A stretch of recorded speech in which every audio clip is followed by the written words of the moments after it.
Guys, I'm Amresh Kumar and welcome to our YouTube channel Keep Learning with Amresh Kumar. So today we will discuss about the property of inversion mapping.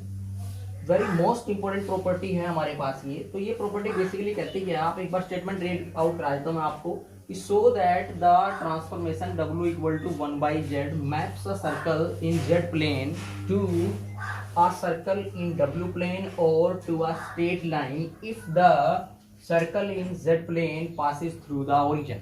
अब आप कहोगे कि sir आपने ये statement just क्या की है, read की है, समझ हमें कुछ आया नहीं। तो सबसे पहले आप किसी भी क्वेश्चन को जब कर रहे हैं या किसी थ्योरम को कर रहे हैं तो सबसे पहले आपको उसका स्टेटमेंट समझ आना और क्वेश्चन की स्टेटमेंट समझ आना मीन्स अपने आप में आपको उसका 50% जो प्रूफ है वो समझ आ जाता है। ठीक है, तो स्टेटमेंट को मैं आपको इजीली वे में समझाता हूँ। एक बार आपको इन्वर्जन मैपिंग दी गई है बच्चों, और वो कह रहा है कि ये इन्वर्जन मैपिंग क्या करेगी, एक्स वाई प्लेन में जो सर्कल होगा उसको वो यूवी प्लेन में सर्कल ही फॉर्म करेगी। क्लियर? देखो, यूवी प्लेन बोल रहा हूं मतलब डब्ल्यू प्लेन, जेड प्लेन बोल रहा हूं मतलब एक्स वाई प्लेन बोल रहा हूं मतलब जेड प्लेन, समझे आप। दोबारा बता रहा हूं, क्या इन्वर्जन मैप क्या करेगी, एक्स वाई प्लेन में मतलब जेड प्लेन में बनने वाले सर्कल को सर्कल में ही फॉर्म करेगी डब्ल्यू प्लेन में। ठीक है, और फिर इसमें दूसरा केस एक और दिया हुआ है, कह रहा है अगर आपका ओरिजिन से पास हो, ठीक है, अगर सर्कल आपका ओरिजिन से पास हो जेड प्लेन में, सर्कल अगर आपका ओरिजिन से पास हो जेड प्लेन में, तो वो एक स्ट्रेट लाइन फॉर्म करेगा आपका डब्ल्यू प्लेन में। ठीक है, तो ये कह रहा है कि over a straight line if the circle in z plane passes through the origin. मतलब कि अगर सिंपली सर्कल है आपका कोई जो ओरिजिन से पास नहीं हो रहा है तब तो वो सर्कल ही फॉर्म करेगा यूवी प्लेन में, और आपका सर्कल अगर ओरिजिन से पास हो रहा है जेड प्लेन में तो वो स्ट्रेट लाइन फॉर्म करेगा। तो दो केस हैं, आपको हम जनरली केस लेके चलते हैं क्या कि let us consider very easy proof है इसका, let us consider the general equation of circle. मैं सर्कल की जनरल इक्वेशन लेके चलूंगा। तो सर्कल की जनरल इक्वेशन क्या होती है, x square plus y square plus 2gx plus 2fy plus c equal to 0। तो ये आपकी सर्कल की इक्वेशन है, इसको मैंने कंसीडर किया इक्वेशन नंबर 1।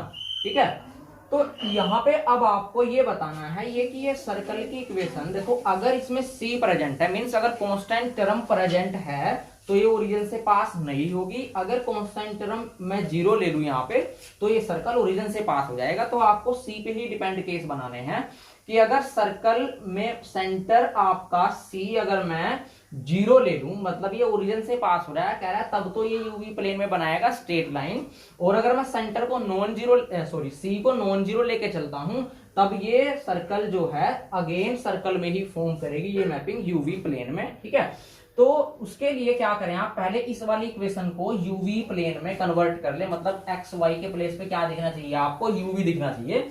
तो उसके लिए हमारे पास ट्रांसफॉर्मेशन है W इज इक्वल टू क्या होता है u प्लस आयोटा v, और क्या दिया हुआ है 1/z, इसका मतलब 1/x प्लस आयोटा y, और आप क्रॉस मल्टीप्लाई करेंगे, डिवाइड किया आपने, मल्टीप्लाई किया x माइनस आयोटा y से, और डिवाइड भी किया x माइनस आयोटा y से। इसको हम सिंप्लीफाई करेंगे तो ये बन जाएगा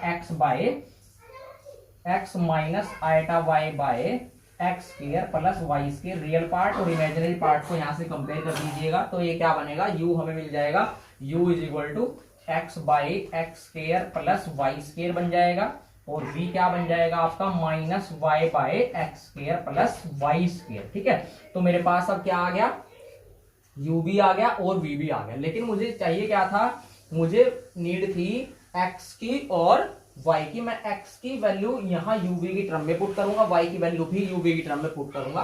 तो इजीली बच्चों देखो क्या करें, अगर आप इसको रेसिप्रोकल कर देते हैं, यहाँ से क्या कर देते हैं कि इसको ऐसे भी लिख सकते हैं कि z इक्वल टू 1/w, तो आपकी x की वैल्यू आ जाती है uv की टर्म में और y की वैल्यू आ जाती है। तो मैं ये भी लिख देता हूँ कि सिमिलरली कि जो x आएगा आपका, इसी से लिख देते हैं हम, x क्या आएगा आपका u by u square plus v square, तो u by u square plus v square आएगा। और y की वैल्यू क्या आएगी, अगर मैं v को रिप्लेस करूं y से, तो यहाँ पे क्या आ जाएगी minus v by u square plus v square. तो ये वाली वैल्यू क्या करेंगे अब आप, x की ये वाली वैल्यू, y की ये वाली वैल्यू आप इक्वेशन 1 में पुट कर दें। तो क्या करेंगे, put the value of x and y in equation 1 में पुट कर दें आप इसको।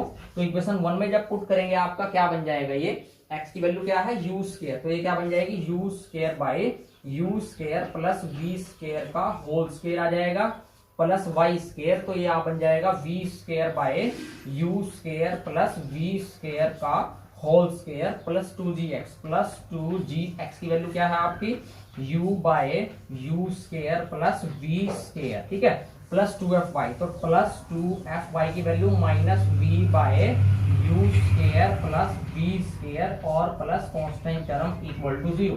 अब इसको आप क्या करें, एलसीएम ले लें। एलसीएम क्या रहेगा आपका यहाँ पे, u square plus v square का होल स्केयर एलसीएम रहेगा। तो मैं इसको थोड़ा सिंप्लीफाई कर देता हूं, तो ये बन जाएगा आपका यू स्केयर और यहां से क्या मिलेगा प्लस वी स्केयर मिलेगा, यहां से क्या मिलेगा dear students plus 2g u into एक आपका u square plus v square आ जाएगा। यहाँ पे क्या बनेगा minus 2fv into u square plus v square बन जाएगा आपका। और लास्ट वाली टर्म क्या बन जाएगी c into u square plus v square का होल स्केयर इक्वल टू 0। ये इक्वेशन बन जाएगी। तो जो डियर स्टूडेंट्स, तो यहाँ से आपका u square plus v square का होल स्केयर ये आपका एलसीएम था। तो ये एलसीएम क्या हो गया, राइट साइड जाके 0 हो गया, एक स्टेप में हमने लिख दिया। नेक्स्ट अगर आप इसको ऑब्जर्व करें, ये वाली टर्म, ये वाली टर्म, ये वाली टर्म और ये वाली टर्म आपकी हर जगह प्रेजेंट है। तो मैं इस टर्म को अगर कॉमन ले लूं तो क्या बनेगा, यहां से बचेगा 1, यहां से ओनली 2gu, यहां से ओनली माइनस 2fv और यहां से प्लस c बनेगा आपका। तो ये u square plus v square क्या होगा आपका मल्टीप्लाई में होगा। तो आपके पास क्या बन जाएगा, ये u square plus v square, ये ओवरऑल कॉमन आ जाएगा। बचा क्या, यहाँ से 1 प्लस 2gu और माइनस 2fv और वो आपका plus c into u square plus v square और इक्वल टू 0। अब डियर स्टूडेंट्स आपके पास दो टर्म्स हैं, फर्स्ट ये और सेकंड आपकी होल ये। अब दो टर्म्स की प्रोडक्ट कब 0 होती है, जब उनमें से एक 0 हो। तो u square plus v square either और दिस 0, तो इनमें से एक को 0 होना पड़ेगा। देखो अगर मैं u square plus v square को 0 ले लेता हूं तो यहां से आपका x क्या आ जाएगा, इनफाइनाइट आ जाएगा, y भी क्या आ जाएगा, इनफाइनाइट आ जाएगा। मतलब वो वाला केस हम नहीं ले सकते। तो u square plus v square क्या है आपका नॉट इक्वल टू 0 रहेगा। तो इट मीन्स आपका जो ये वाला टर्म है, ये वाला टर्म क्या है आपका इक्वल टू 0 है। तो मैं डायरेक्ट लिख देता हूं क्या, मैं u square plus v square को यहाँ से क्या कर दूंगा, स्किप कर दूंगा। तो u square plus v square यहाँ से जा चुका है। तो इक्वेशन मेरे पास है 1 plus 2gu plus minus 2fv plus c into u square plus v square equal to 0। अब केसेस के बारे में बात करते हैं। तो केसेस क्या क्या हैं, हम सारे केसेस ले लेते हैं। तो मैं यहां से एक बार रफ कर देता हूं और उसके बाद देखते हैं कौन कौन से केस हमारे पास हैं। तो फर्स्टली उसने कहा है डियर फ्रेंड्स कि अगर हम सर्कल को जेड प्लेन से पास कराएं, और जेड प्लेन से कैसे पास कराएं आप, कि उसका ओरिजिन आप क्या लें, सेंटर उसका क्या लें, नॉन जीरो लें, ठीक है। तो मैंने क्या किया, अब इक्वेशन 1 जो है सर्कल फॉर्म कर रही है क्लियरली। सी को अगर मैं नॉन जीरो लेता हूं, वो सर्कल कैसा होगा, जो ओरिजिन से पास नहीं होगा। तो मैंने अगर इफ सी को मैंने नॉन जीरो लिया, ठीक है स्टूडेंट्स, सी को मैंने नॉन जीरो लिया, मतलब क्या है, इक्वेशन 1 उस केस में क्या रिप्रेजेंट कर रही है, देन इक्वेशन 1, पहले तो यही आप लिख लें, equation 1 represent a circle does not passes, ठीक है, does not passes through origin, passes through origin, ठीक है।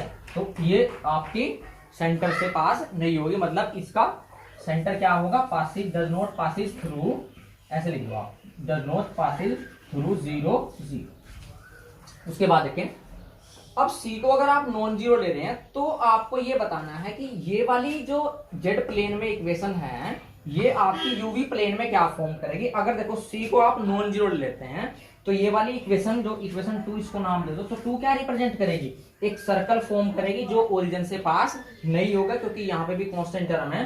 तो मैं कह सकता हूं कि देन इक्वेशन 2 रिप्रेजेंट, ये भी क्या रिप्रेजेंट करेगी, रिप्रेजेंट आ सर्कल, एक सर्कल फॉर्म करेगी आपकी जो कहां से पास नहीं होगा, does not passes through zero zero, ये भी जीरो जीरो से पास नहीं होगा आपका। ठीक है, उसके बाद नेक्स्ट क्या है मेरे पास केस, कह रहा है कि अगर सर्कल आपका ओरिजिन से पास हो रहा है उस केस में ये स्ट्रेट लाइन फॉर्म करेगा।